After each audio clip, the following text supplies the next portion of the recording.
పర్ఫెక్ట్గా విన్నట్లయితే మన mind set మార్చుకుంటే మన లైఫ్ ఎలా ఉండబోతుందో తెలుసుకోవచ్చు. సో ఇక్కడ ఇప్పటి వరకు ఉన్నటువంటి ఎంఎస్ఆర్ గారిని ఇద్దరం కూడా క్లాస్మేట్స్, మామయ్య కొడుకు, ఇద్దరం చిన్నప్పటి నుంచి ఒకే రకమైనటువంటి భావాలతో పెరిగినటువంటి ఫ్రెండ్స్, ఇద్దరం బెస్ట్ ఫ్రెండ్స్ ఉంటాం. సో అలాంటి వ్యక్తి ఈ రంగాన్ని ఎన్నుకొని చాలా అత్యున్నత స్థాయికి ఎదిగాడు. నేను ఉద్యోగం అనేది ఆ ఉద్యోగంలోనే నా బాధ్యతల వల్ల నేను రాలేక తెలుసుకోలేక ఎప్పుడైతే దీని గురించి తెలుసుకున్నామో ఇంత పొటెన్షియాలిటీ ఉంది ఆ బిజినెస్లో. ఇది ఏదో బిజినెస్ అంటే జనరల్గా డబ్బులు కట్టించేదేమో, ప్రజలను మోసం చేసేదేమో, లేదా గతంలో చాలామంది పోలీస్ కేసులు ఇలా పడి ఇబ్బంది పడుతూ ఇలాంటి వైపు వెళ్ళొద్దని చెప్పి అందరూ కూడా ప్రభుత్వ ఉద్యోగాలకు వెళ్తుంటారు, సెటిల్ అవుతుంది, ఫ్యామిలీ అంతా సెటిల్ అవుతుందని చెప్పి ఆలోచించేటువంటి మైండ్ సెట్ నుంచి ఈరోజు కరుడు కట్టినటువంటి వెస్టీజియన్గా మారడానికి గల కారణం ఏంటంటే ఈ 2 గంటలు మీరు కూర్చొని విన్న తర్వాత దయచేసి కొంతమంది ఇంకా కూడా అక్కడ ముచ్చట్లు పెట్టుకుంటూ ఫోన్లో చూస్తున్నారు. సో ఫోన్ ఎంత ఉపయోగమో అంత కూడా మనకి అది డేంజర్. సో దయచేసి ఇక్కడ వచ్చినటువంటి పర్పస్ ఏంటి, ఎందుకు వచ్చావు, మీరు పక్క వాళ్ళతో జోలి పెడితే మనకు వచ్చేదేముంది, లేదా నువ్వు ఫోన్ చూస్తే వచ్చేదేముంది, ఎటు వచ్చావు ఇక్కడ. సో దయచేసి అలాంటి ఒక క్లారిటీ తీసుకొని, ఎందుకంటే మేము 23 సంవత్సరాలు ఉద్యోగాన్ని తప్ప వేరే ప్రపంచమే మా ఇద్దరికి తెలియదు. సో ఆర్థికంగా డబ్బులు కావాలి, సో కావాలి, పిల్లలు ఏదైనా అడిగినా కూడా ఇవ్వలేని పరిస్థితి. అంటే వాడు ఒక 5,000 రూపాయలు డ్రెస్ పట్టుకుంటే నానా చూడు ఈ నెల ఇన్కమ్ ట్యాక్స్ కట్టాలి, లేదా కొంచెం ఖర్చులు ఎక్కువ ఉన్నాయి, ఒకసారి చూడని చెప్పి పిల్లల కోరికలు కూడా చంపినటువంటి వ్యక్తులు సార్. అంటే నేనే కాదు, ఆల్మోస్ట్ ఇక్కడ ఉన్న వ్యక్తులు అందరూ కూడా వాళ్ళకి పట్టుకుంటే ఏదైనా పెద్ద కోరిక అడిగితే ఇవ్వలేని పరిస్థితి. ఎందుకంటే ఆర్థిక పరిస్థితులు, మనకు వచ్చే ఆదాయం ఎలా ఉంటుంది, సుమారుగా ₹1,00,000 పైబడి వచ్చే వ్యక్తి పరిస్థితి ఎలా ఉంటే 20,000, 30,000, 40,000 వచ్చే పరిస్థితి ఎలా ఉంటుందో ఒకసారి ఆలోచించుకోండి. జీవితాన్ని ఒకసారి జీవితంలో బ్రతుకుతుందంటే బ్రతుకు ఈడుస్తున్నాం, చెప్పుకోలేము, చెప్పుకోవడానికి ఇగో అడ్డం వస్తుంది.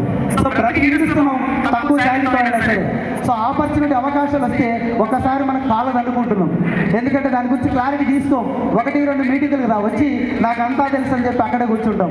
సో దయచేసి అలాంటి ఈగోస్ని పక్కన పెట్టి ఎంఎస్సీ ఎంఈడి చేసిన, 23 సంవత్సరాలు ఉద్యోగం చేసిన, ప్రిన్సిపాల్గా చేసిన, ఎప్పుడు కూడా ఫ్రంట్ సైడ్లో కూర్చొని ఏం చెప్తారో ఇక్కడ వచ్చే వ్యక్తులు ఎంతోమంది ఆడబిడ్డలు సక్సెస్ అయిన వ్యక్తుల యొక్క మాటలు తెలుసుకొని మనం కూడా ఎలా ముందుకు వెళ్ళాలి. సో ఈగో అన్ని పక్కన పెట్టాం సార్, క్యాడర్ అన్ని పక్కన పెట్టిన తర్వాత అసలు ఏంటని తెలుసుకున్న తర్వాత దీని యొక్క ఇంపార్టెన్స్ తెలిసి ఈరోజు ప్రయాణం చేస్తూ సుమారుగా 10 నెలల్లోనే ఈరోజు మా ఇంటికి బయట గడప దాటినటువంటి మహిళ, మా మిస్సెస్ వైఫ్ ఏ రోజు బయటికి పంపించలేదు. వస్తున్న ఉద్యోగంతో ఒకే స్కూల్లో ఇద్దరం పని చేసుకుంటున్న వ్యక్తులు ఈరోజు జిల్లాలు వెళ్ళి ఇలా మీటింగులకు వస్తూ, మీటింగులు పెడుతూ, హోమ్ మీటింగులు పెడుతూ ఈరోజు వెస్టేజ్ మా ప్రపంచంగా మారే స్థాయికి వచ్చినామంటే మీరు ఈరోజు తీసుకునే నిర్ణయమే, ఆ నిర్ణయమే మీ జీవితాన్ని మార్చని చెప్పడానికి ఎగ్జాంపుల్. కారణం ఈరోజు ఎంతోమంది చదువుకున్న, నా దగ్గర చదువుకున్న పిల్లలు అమెరికా ఆదాయం కోసం అమెరికా వెళ్తున్నారు, లండన్ వెళ్ళారు, చాలామంది బయట దేశాలకు వెళ్ళి అక్కడ పోయిన తర్వాత అవకాశాలు లేక ఒక బట్టల షాపులో ఒక అమ్మాయి, నా స్టూడెంట్, సుమారుగా 10-12 గంటలు నిల్చొని ఉంటుంది అదే డబ్బు కోసం. ఒకసారి ఆలోచించండి. అదే నా దగ్గర చదువుకున్న అబ్బాయి డబ్బు కోసం 6 అంతస్తులు ఎక్కి పెయింట్ వేస్తున్నాడు డబ్బు కోసమే. ఈరోజు మనం ఏ పని చేసినా డబ్బు కోసమే, నిజాయితీ మార్గంలో డబ్బు సంపాదించాలంటే వాళ్ళ యొక్క కుటుంబాన్ని పోషించుకోవడం కోసం డబ్బు కోసం అనేక మార్గాలు వెతుకుతుంటాం.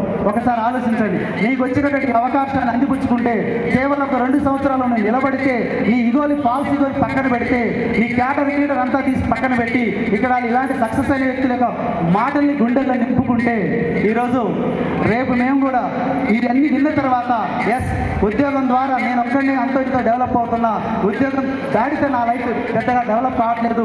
సో నా దగ్గర చదువుకున్న పిల్లలు బయట ప్రదేశాలు పోలేనటువంటి స్తోమత పిల్లలకి ఈ అవకాశం కల్పించవచ్చని ఆ రోజు నిర్ణయం తీసుకున్నా. నాతో చదువుకున్నటువంటి ఫ్రెండ్స్కి కొంతమందికి ఈ అవకాశం ఇప్పించవచ్చని నిర్ణయం తీసుకున్నా. సో నేను కూడా ఫారిన్ ట్రిప్స్కి వెళ్ళాలంటే ఈ నిర్ణయం తీసుకోవడం జరిగింది. నాకు కూడా విల్లా కట్టుకోవాలని చెప్పి ఒక నిర్ణయం తీసుకోవడం జరిగింది. ఒక మంచి కారు తీసుకోవాలని ఆ రోజు నిర్ణయం తీసుకున్నా. ఇవన్నీ రావాలంటే వెస్టేజ్లో మాత్రం అవకాశం ఉంది. పెట్టుబడి లేదు, క్వాలిఫికేషన్ లేదు, ఇంటర్వ్యూ లేవు, ఎగ్జామ్ లేవు, బాస్ లేడు.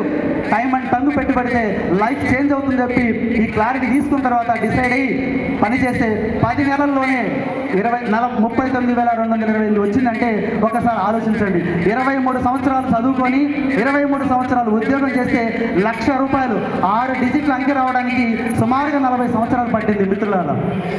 రియాలిటీ ఎక్కడో ఆలోచించండి. ఏ జాబును తక్కువ అంచనా వేయకూడదు. బట్ అవకాశం వస్తే సర్వేపల్లి రాధాకృష్ణ రాష్ట్రపతిగా ఎదిగాడు. అవకాశం వస్తే కండక్టర్ నుంచి నుంచి ఈరోజు సూపర్ స్టార్ రజనీకాంత్కి ఎదిగారు. మనిషి అనేవాడు అవకాశం వచ్చినప్పుడు మనకు సంబంధించినటువంటి మనకు దగ్గర ఉన్నటువంటి అవకాశం వచ్చినప్పుడు ఎత్తుకొని ఎదగాలి. కానీ నేను అక్కడే కూర్చుంటా, నాకు అదే అక్కడ కంఫర్ట్ జోన్ ఉందని చెప్పి దయచేసి ఎవరు కూడా అలాంటి మైండ్ సెట్ పక్కన పెట్టండి. ఒకసారి తెలుసుకోండి. 1 సంవత్సరం 1.5 year నీ ఫ్యామిలీ కోసం, నీ కుటుంబం కోసం, నీ భర్త కోసం, నీ పిల్లల కోసం, నీ రాబోయే తరాల కోసం నిలబడితే ఇందులో గెలుపు ఖచ్చితంగా గెలుపు ఉంటుందని చెప్పి నిర్ణయం తీసుకున్న తర్వాత ఈ 10 నెలల ప్రయాణంలో పార్ట్ టైం చేశాము. సరే టైం కేటాయించని చెప్పి రేపు జూలై నుంచి కూడా లాంగ్ లీవ్ పెట్టి ఏం పెడుతున్నా లాంగ్ లీవ్ పెట్టి 1,40,000 ఉద్యోగాన్ని కూడా ఇంకా 16 సంవత్సరాలు నా ఉద్యోగ సర్వీస్ ఉంది. సుమారుగా 2 లక్షల పైబడి నా శాలరీ కూడా రాబోయేటువంటి శాలరీని కూడా పూర్తిగా పక్కన పెట్టి ఇవ్వడానికి నిర్ణయం తీసుకొని పనిచేస్తున్నా. మీకోసం కాదు మిత్రులారా, మీకేదో మోటివేషన్ చేయడం కోసం కాదు. నాకు లైఫ్ ఎక్కడుందో, నా స్నేహితుడు ఈరోజు ఇంత మంచి సామ్రాజ్యాన్ని తయారు చేస్తుంటే అదే శక్తి నాకు ఇచ్చాడు, అదే కష్టపడే శక్తి నాకు ఇచ్చాడు, అదే తెలివి నాకు ఇచ్చాడు.